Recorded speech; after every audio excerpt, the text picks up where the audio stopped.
Many of you may be entering a season of life where it feels like you don't have time to stop to do anything for yourself, but that's actually one of the most critical times to keep picking up all the little things. So, in this episode, we are going to dive into becoming a master of your routine, mastering the basics, repeating the same monotonous little things that have the biggest impact throughout your life. Yeah, and I think one thing that we can kind of start with and talk about here is just embracing this through all of the phases. So obviously, I'm pregnant right now. Joelle's in a season of life where she has two littles running around like rugrats and just Lunatics, nonstop just say it. energy. So I think, everything that we're going to touch on today is really going to be applicable no matter what the heck you got going on in your life or what kind of season you're in. Obviously, we're also in the holidays and we touched on that in a couple episodes back. But I think when it comes to approaching all of the things we talk about, how you do it is really the key. I think Kara actually put this really well. If you're on our email list, you probably saw this, but Kara wrote this great email on Friday about what actually is the key to consistency, because we hear all the time like consistency is key, consistency is key. And I think that a lot of people don't really understand that. But she wrote this great email about how, how do we actually stay consistent? People think showing up consistently means showing up and doing it perfectly in every season. And Kara's email went on to talk about how flexibility is the key to staying consistent. And I think that's a really helpful take for people to understand that in order for us to show up consistently, whether it's during pregnancy or during a stressful work season or during having, two little babies, whatever it is, there's a level of flexibility required that actually allows you to be more consistent and to be more flexible so that you have this ability to adapt and just kind of I don't know that I want to say like roll with the punches, because there is a lot of planning involved in us showing up consistently, but I think that people don't typically assume that flexibility and consistency go hand in hand.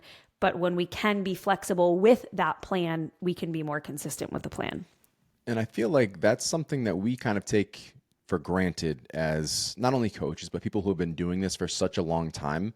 We have fine tuned our routines for the last decade plus. So we know the bare minimum we need to be doing to achieve X, Y, or Z, or to maintain X, Y, or Z. And we fully understand that it would take a long, fully scaled off period to actually lose the things that we've, gotten the results we've gotten to this point. What I think a lot of people don't understand, because they're not doing this as a profession, is that you can scale back from 6 days a week, from 5 days a week, from 60-minute sessions, from tracking everything that goes into your mouth, and still see great progress, or at least at the minimum, maintain everything you've done, doing very, very little and doing that for a very, very long time.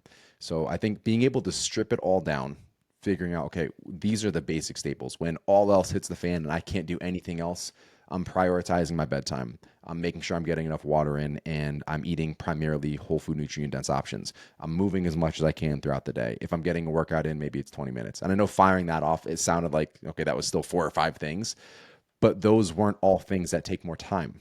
Those are just things that we're paying attention to. So it's just a matter of making certain decisions versus adding a bunch of things to your plate. I think that's a big misconception too when people think of what it means to be consistent is they think it has to look exactly the same across all seasons. So a lot of times I'll share, like when I'm sharing my journey on social media, I mention the fact that I've been doing all of these same basic things over the last 10 years. And I think it's very easy to interpret that as I've been doing this the exact same way, the training the exact same way, focusing on nutrition the exact same way, having this very specific protocol for 10 years, when in reality it has shifted to match each phase of life. Even though it's been the same core principles, it's looked a lot different. And I think that's something I really want to hit home on here is that just because you're in a season of life where it looks different doesn't necessarily mean you're going backwards or not progressing at all or even maintaining.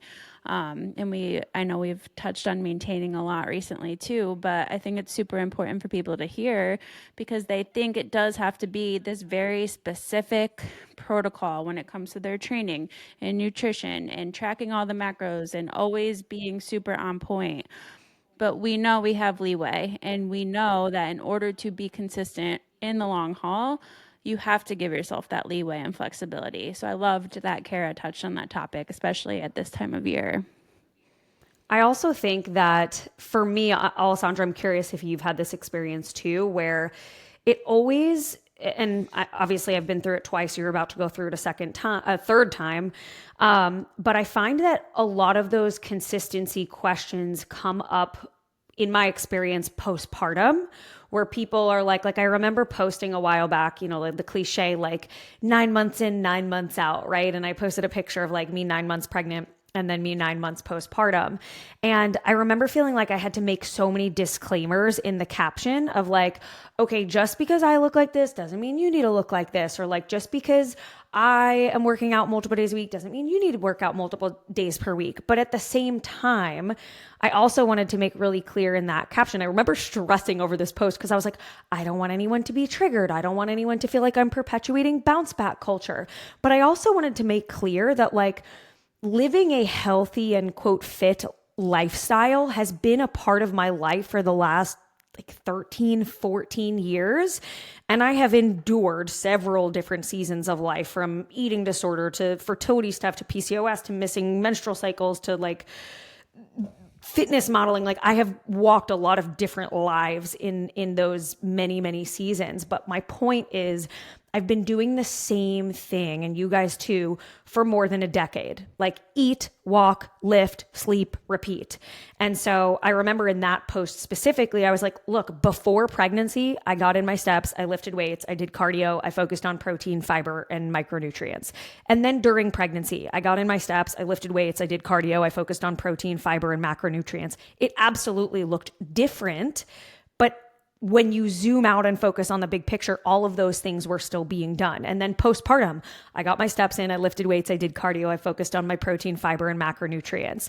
Like, yeah, those things do shift, and this is where that flexibility piece comes in. Like, yeah, now my walks have a baby strapped onto me, or my walks, the same walks that I was going on pre-pregnancy or pre-babies, I'm still going on those walks, but now I'm pushing a double stroller, or like now I'm telling Sloan 500 times to stop picking up acorns so we can continue our walk.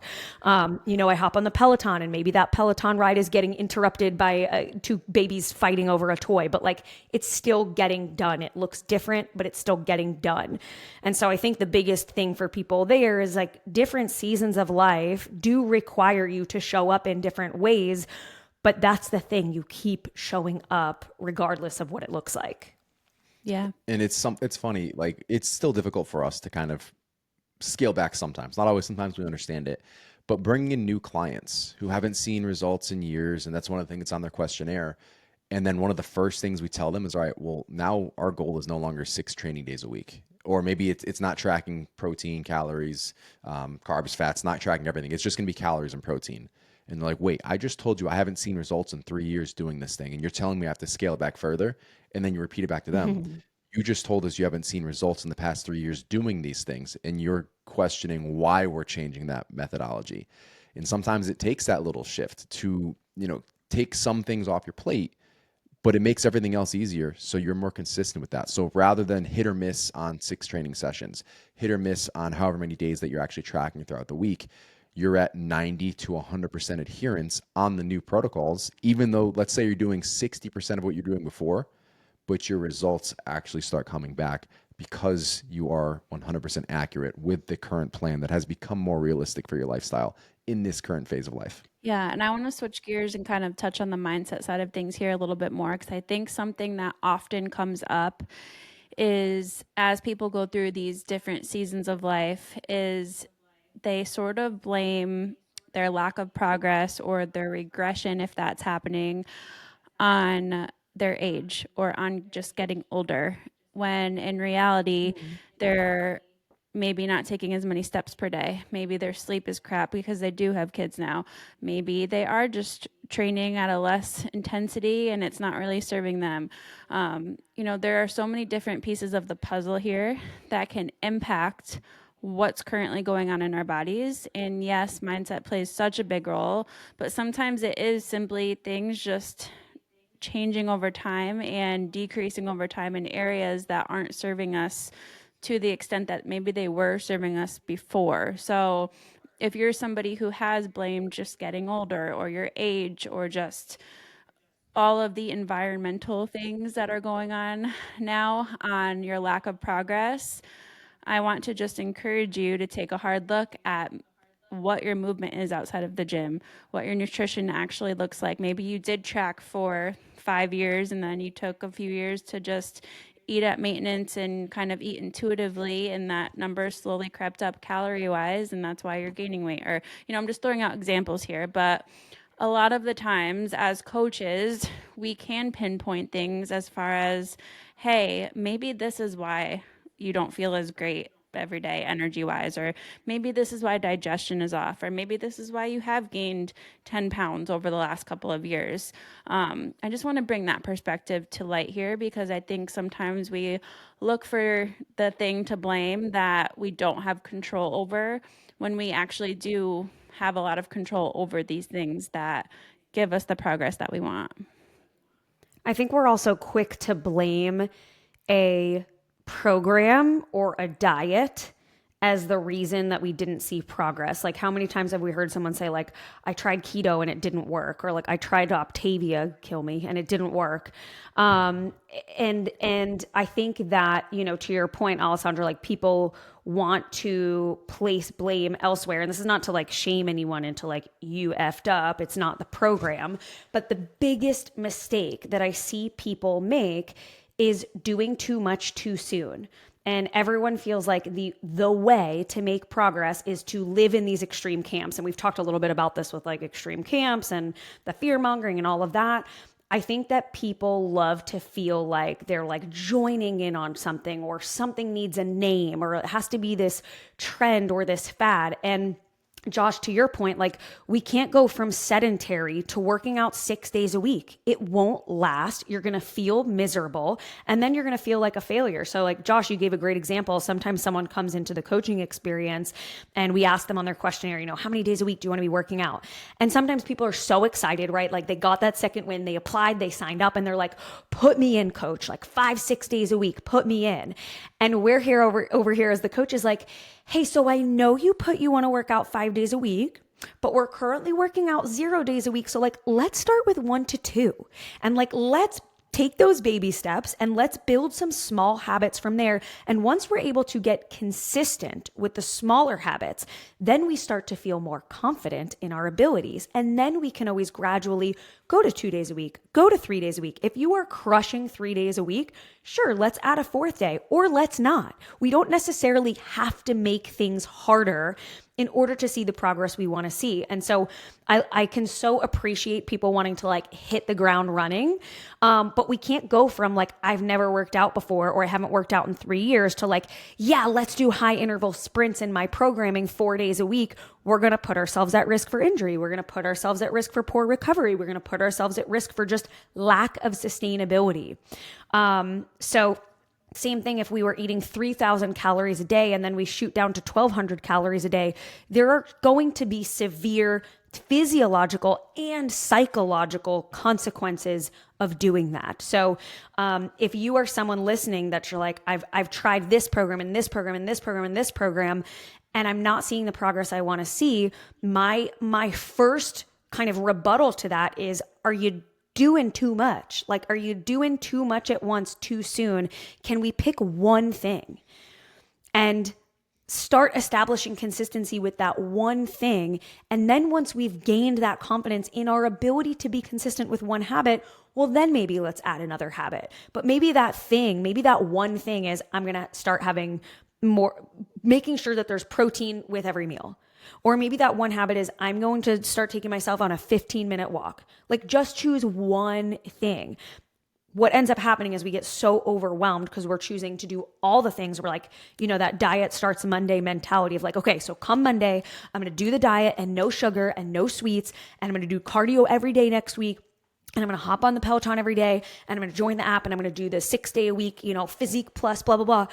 And then you're like 2 days in and you're like, this is miserable. I hate this. I can't do it. The program didn't work for me. And it's like, it wasn't really the program. It was you chose something that maybe isn't sustainable in this season of life. So if you are about to move forward, I know we're like end of year here. So I like almost am already trying to preface the New Year's resolution of like, choose something small. I love that example, Josh, of that you gave about like read 2 pages in a book, because it's something so small that you almost can't F it up. Right. And that's where I think people are going wrong in trying to either start their fitness journey or return to a fitness journey, is you're trying to do too much too soon. And then you're blaming the program or like the calories or the program or the coaching. And like, it likely wasn't the program. It was likely doing too much too soon at once, all at the same time. And we need to go smaller. Exactly. And then it was, oh, well, this didn't work for me. I'm not going to bother anymore. It's not even worth trying. And then you get discouraged, which is just a common reaction. And I know as you were going through that list, firing through it, Joelle, people are probably nodding their heads saying, yep, that's me. That's me. That's me. Let's go all in. Let's go all in. Let's go all in. And that's why, in a traditional sense, we have been so anti challenge. It's not necessarily that a challenge in and of itself is a bad thing, because in a traditional sense, it is sexy. You're motivated to do it. That's why these people are doing these flash sales, flash challenge, come in, and even sometimes they're a bit longer term. And oh my gosh, I saw incredible results. It was a 90-day challenge. I lost all this weight. I ate nothing and I worked out 6 days a week and I saw all this progress, but then I lost everything. I started back to square one, and I don't know why that happened. Well, again, you were committed for this short period of time because it was sexy. It was the shiny object syndrome. You ran for it and it was not sustainable. So in that sense, we're anti-challenge. But that said, we have created sustainable challenges. Challenges like you just brought up. Reading 2 pages per night before bed is one that I always use for a habit. Maybe it's a 5,000 step per day, or increase your current threshold by 1 to 2,000 steps over the next month. And that's helping you establish a sustainable challenge. So traditional sense, we're anti-challenge. We are all about lifestyle programming, creating habits that last for the longer term, because those are the only ways you change your life. You don't change your life through a challenge. You change your life through sustainable habits. So if the challenge helps you do that, then it's great. We've programmed those before. If it doesn't, then you just wasted a whole lot of time, because you're not going to maintain anything that you just did, protocol wise or result wise. So just little things to keep in mind. Again, I'm sure a lot of you are nodding your heads. Yes, that's me. That's my reaction. And, I get fired up. I buy the new gym clothes and I'm in there. And there's nothing wrong with that, but you need to channel that energy in a sustainable way. So you're developing habits where you might not lose 10 pounds in the next 2 or 3 weeks, but everything that you do lose as far as fat loss, you'll maintain for the longer term, because you're going about it the right way. And circling back to mindset, that is the frame of mind you have to go into this all with, is I am doing this for the long term, setting that foundation, and then understanding if I continue to create this unbreakable chain, that's when the most incredible changes happen. Yeah, I'm glad we're talking about making small shifts here, because I think obviously just my reality right now is that I'm pregnant with my third baby. And, I get people asking, how do you keep up the motivation to continue to show up and work out every day? I'm so tired. I have fatigue, all the basic pregnancy symptoms they're listing out. And I emphasize with that. Like, I totally understand. Like, I don't love being pregnant. I've said this multiple times, even as somebody who's gone through loss and just struggling to get pregnant. I prefer my non pregnant body over being pregnant, just because I know how good I feel when I'm not pregnant. So I can totally understand just how not great pregnancy can feel for a lot of people. And my answer oftentimes to these people, it's, I'm not motivated all the time to go out there and wake up at 5:30 in the morning and work out. Like, that's oftentimes the last thing that I want to do.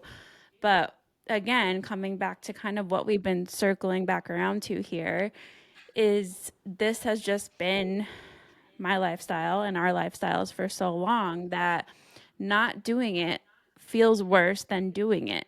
Like we're at the point where when I skip these basics, when I skip my workout, when I skip moving my body, I feel so much worse than when I choose to do it, even if in that moment I don't want to do it mentally.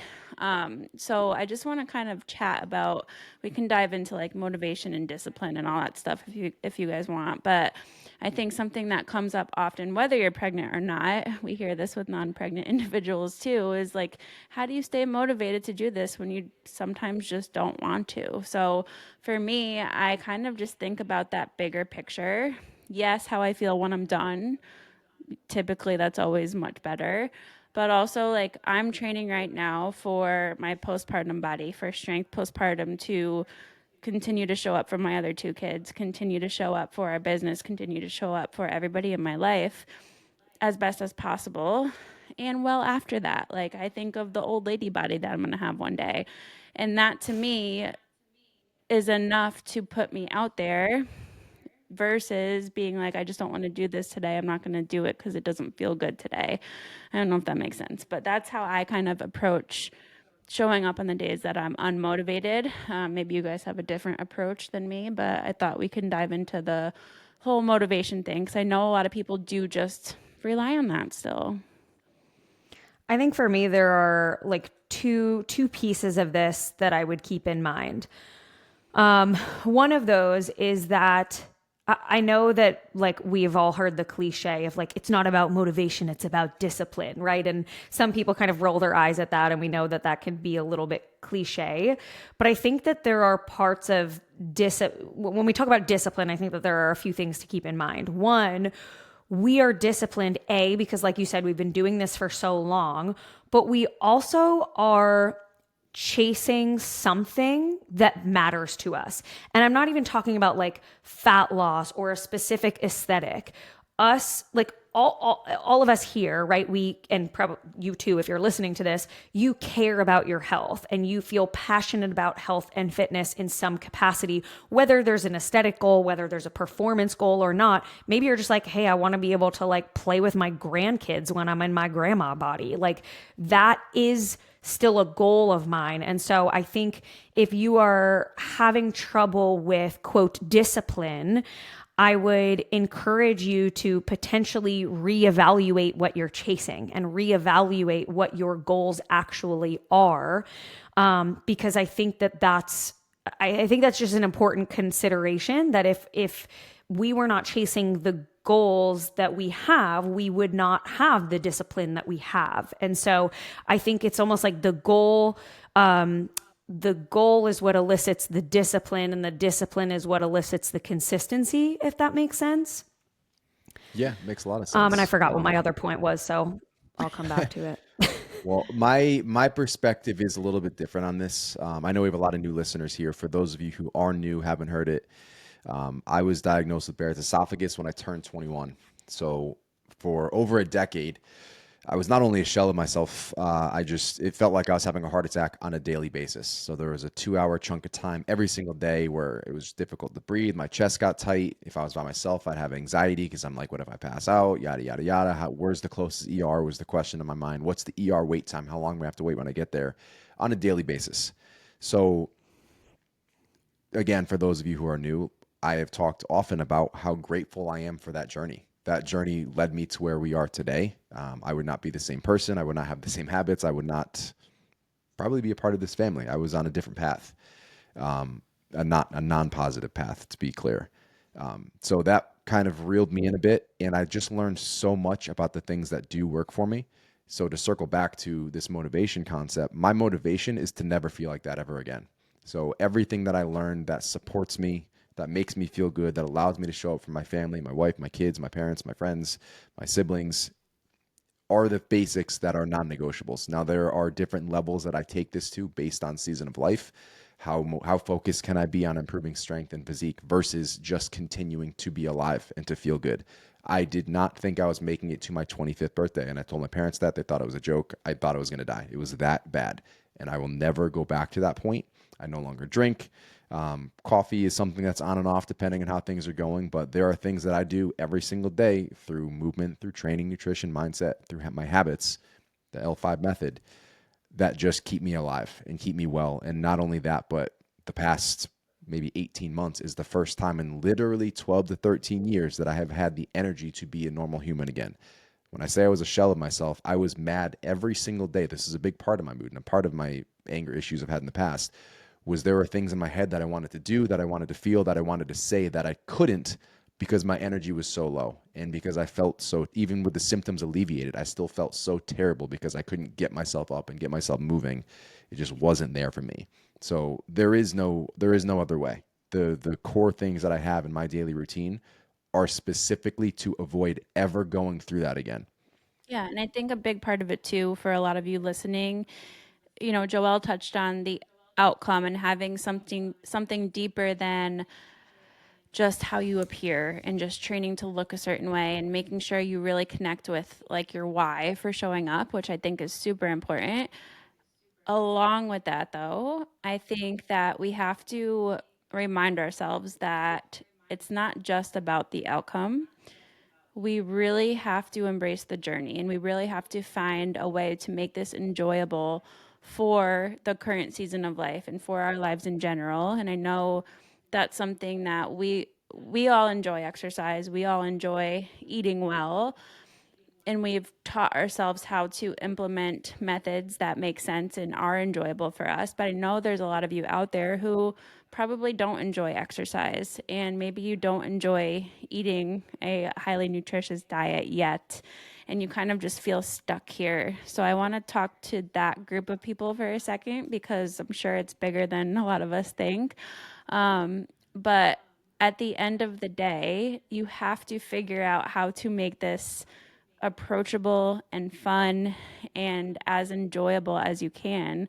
Otherwise, it's not going to stick. Otherwise, it's going to continue to be that yo yo diet or just hopping on and off track with your programming and training. So I think this also can lead back to the conversation of yes, there are certain things that are optimal, but if you are not doing anything right now because you don't enjoy it and you think exercise is just miserable, that is step one. That is the Yeah. first thing you need to figure out. And it doesn't matter what type of exercise you do. You need to just start with something that is like, oh, maybe I can possibly enjoy that a little bit today. Um, I don't know if you guys have any other input for that group of humans, but I wanted to talk to them because I know there are a lot of them out there. Yeah, I want to hop in here. It actually, I'm going to try to not go off on a side tangent here, but it made me think of something about um it's one of the reasons, Alessandra, to that exact point, that I feel like the three of us and many other people, but not everyone on social media, we try to simplify things for people instead of overcomplicating for things for people. Because I think that the average person who doesn't know where to start, they're already overwhelmed, right? So how can we lower the barrier to entry to make things feel easier? And so to that point, I see people stressing about like, well, should I get organic versus non-organic? If you're not eating a vegetable, I don't care if you buy conventional or organic, just eat a vegetable. It could come from a can, it could be frozen, it could be fresh. Eat the vegetable. Someone who is not working out should not be stressing about what's the best workout plan. Just get moving. Start with a walk. Start with a full body workout. Use kettlebells, use dumbbells, use resistance bands, use your body weight. I don't care. It doesn't matter what the best workout is if you're not working out at all. It doesn't matter if you're buying grass-fed or conventional if you're not eating protein at all.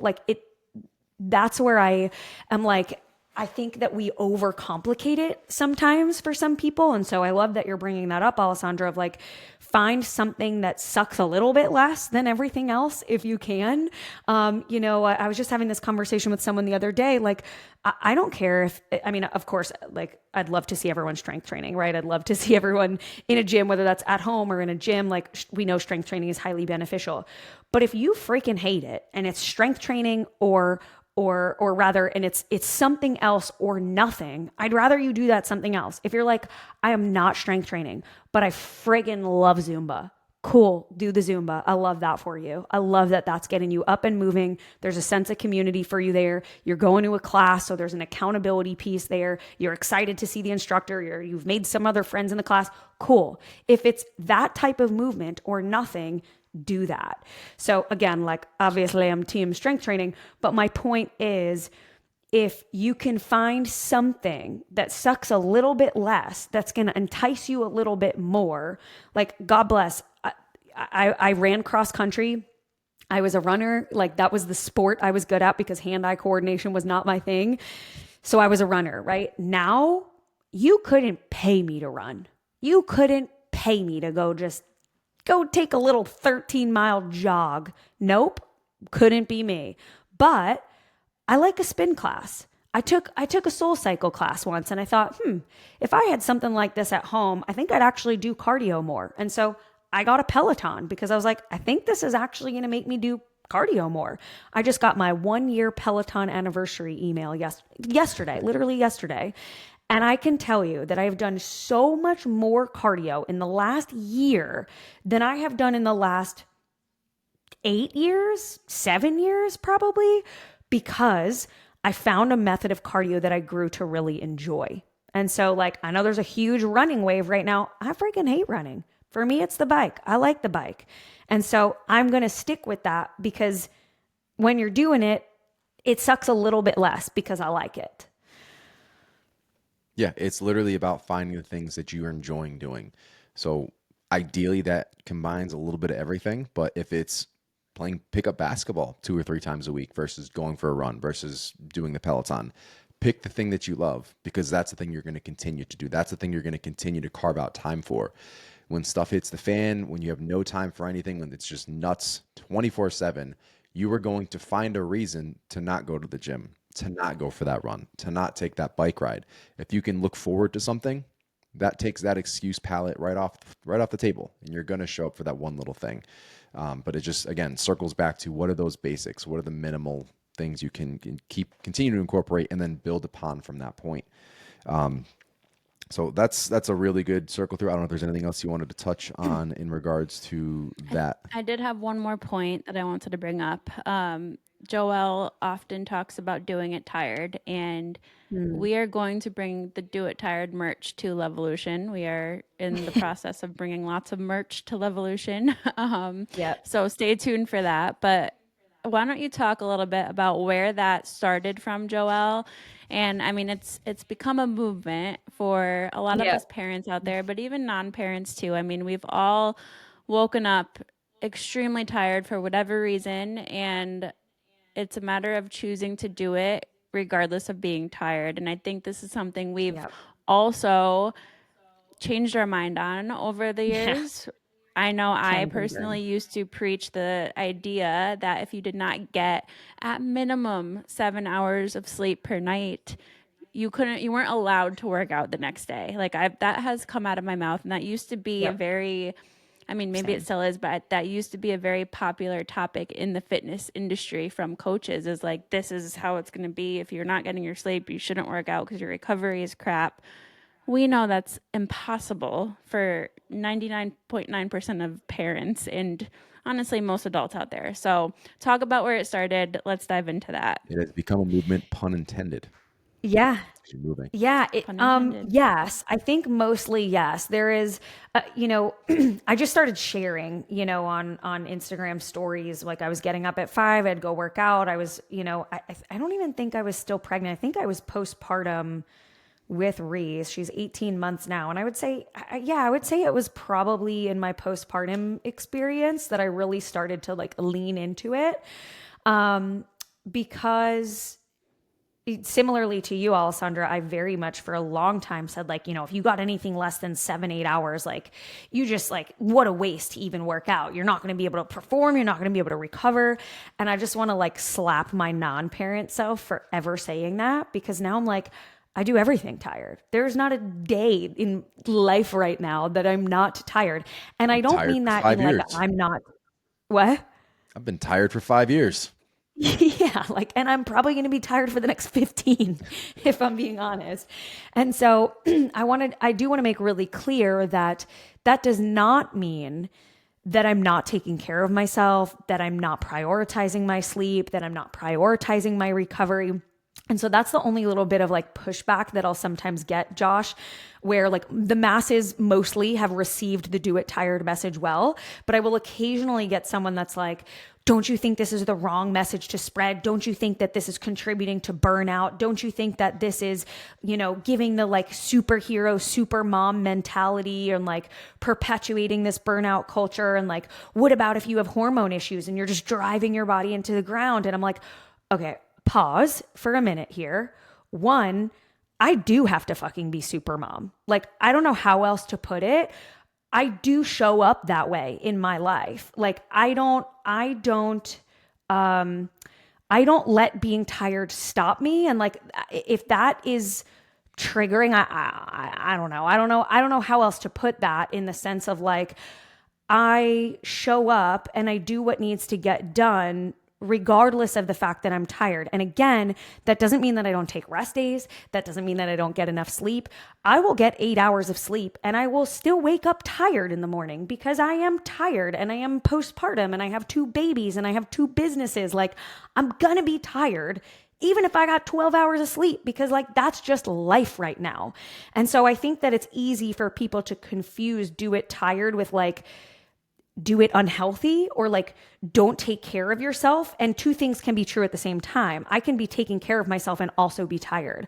I can get 8 hours of sleep and still be freaking tired when I wake up. I could be taking rest days from the gym and still be tired when I go into that training session. So I think that that's like a clarification that I wanted to make there.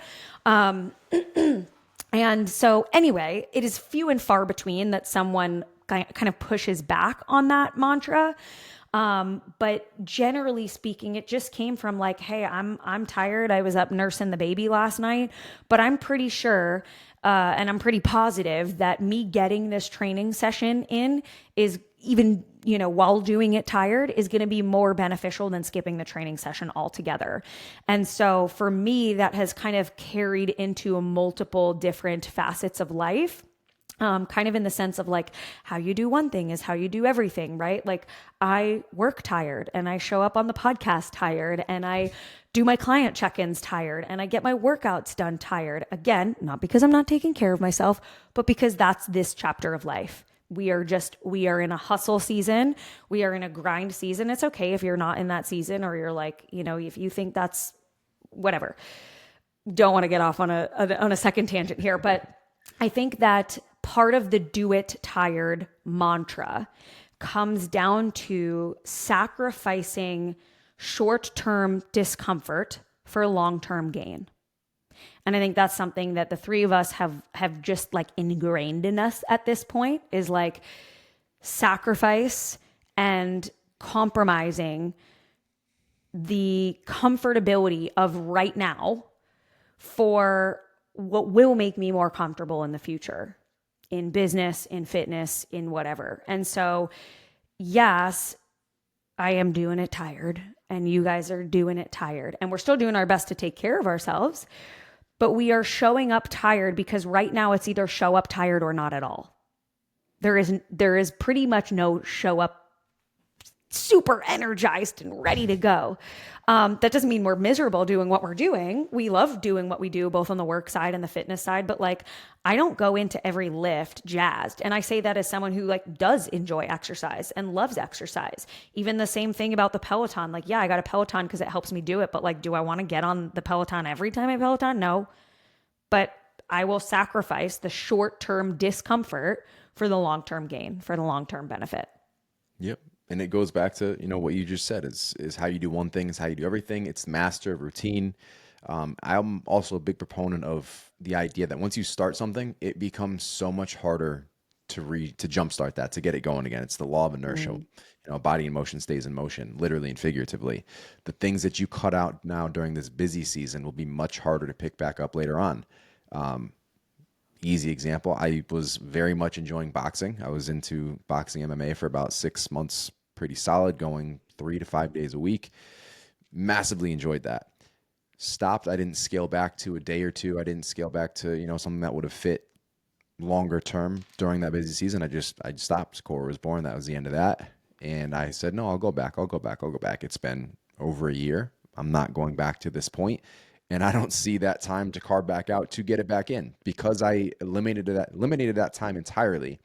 I no longer have that slot in my schedule where I say, you know what, I can get a couple days here at that point.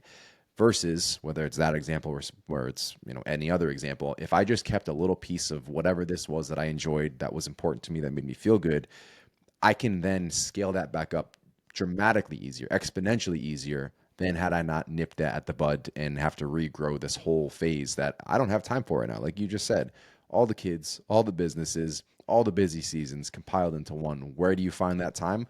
Well, it basically evaporated. Will I get back to it at some point? Maybe. I'd like to say probably. Um, that said, the And that's core for something essentials, you love. that's something I love. And that's for something you Absolutely love. love. So imagine how much harder it is to get back into when it's something you don't even want to do, really. It probably won't happen. Yeah. I think I another recently posted example. about, Go ahead. oh, go ahead, Alessandra. No, you can go, Joelle. Go ahead.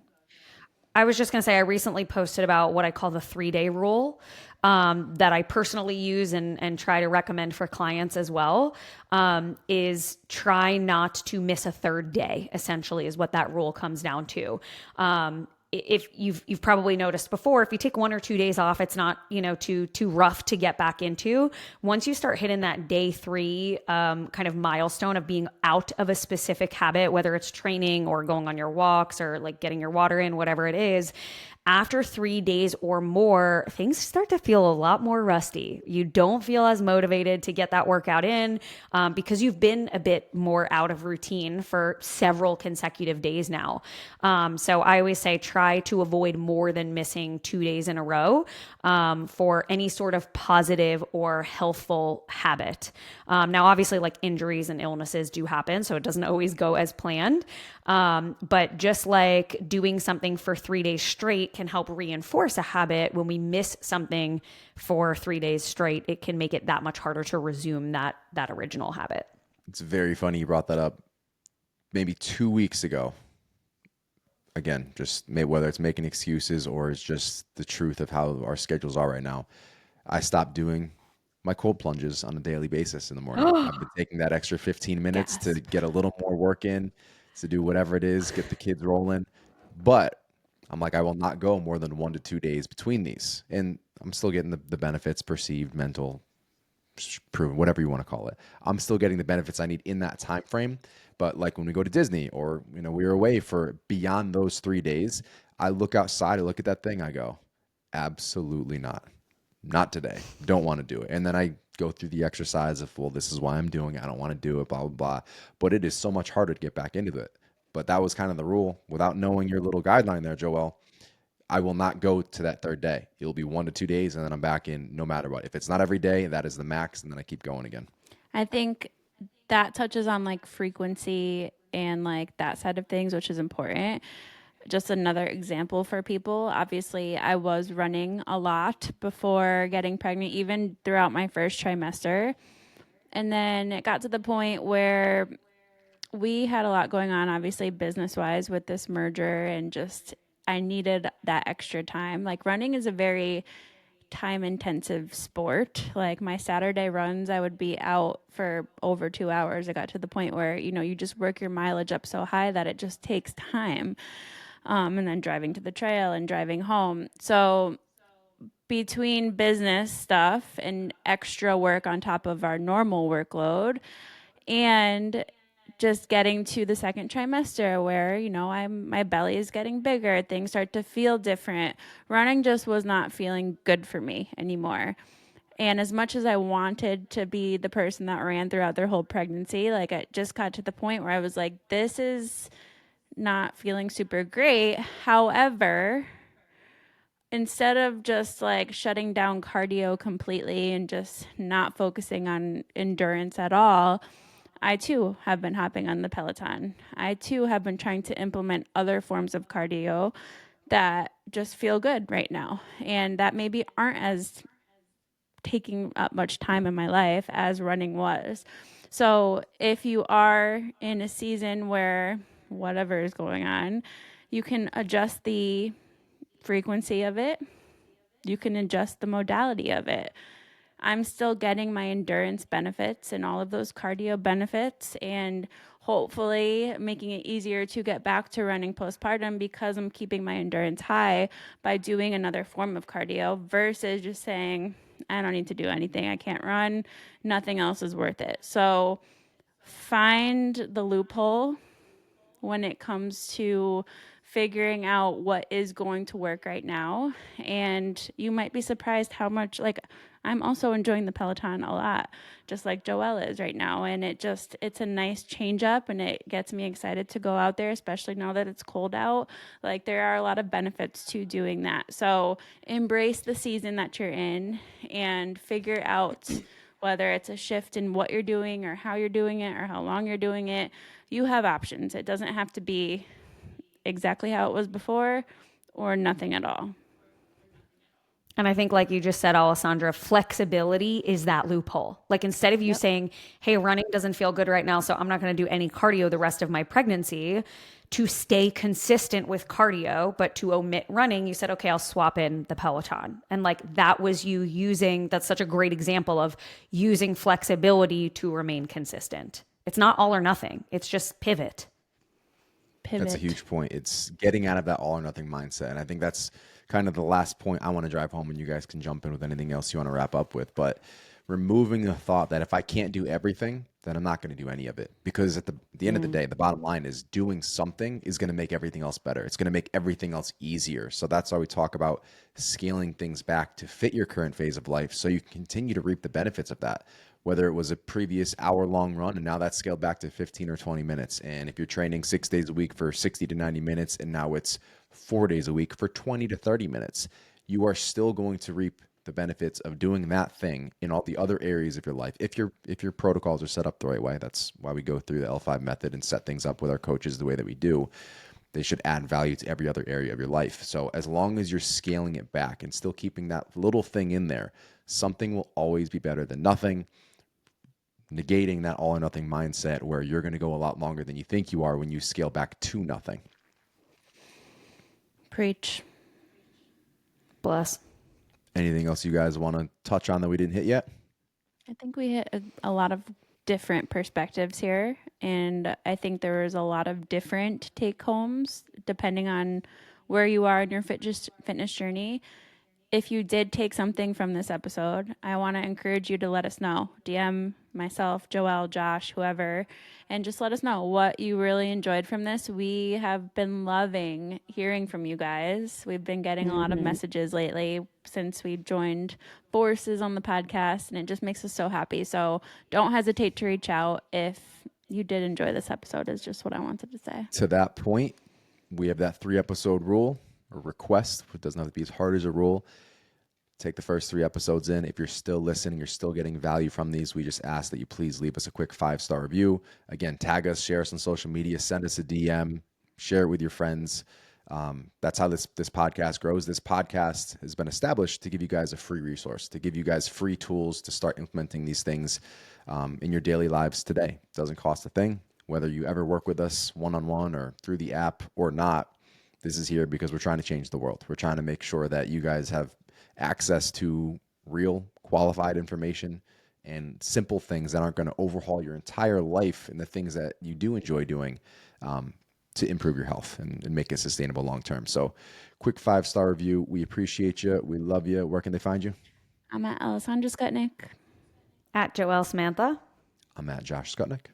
See you guys in the next one.